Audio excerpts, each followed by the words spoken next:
Moi, oon Sanni, nuori lomittaja. Mun mielestä lomittajan arki on mielenkiintoista eikä yhtään yksitoikkoista ja tylsää. Jokainen päivä ja viikko on erilainen, mutta kuitenkin rutiininomainen. Tässä työssä pääsee tutustumaan uusiin ihmisiin ja eläimiin ja näkemään monenlaisia navetoita ja tiloja. Työ on opettavaista. Pääsee näkemään monenlaisia tapahtumia.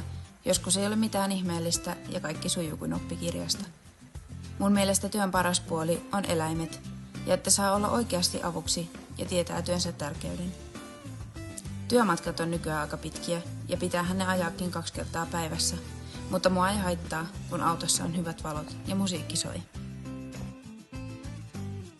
Kyllä mä suosittelen tätä alaa kaikille, ketä kiinnostaa eläinten hoitaminen ja maatalous.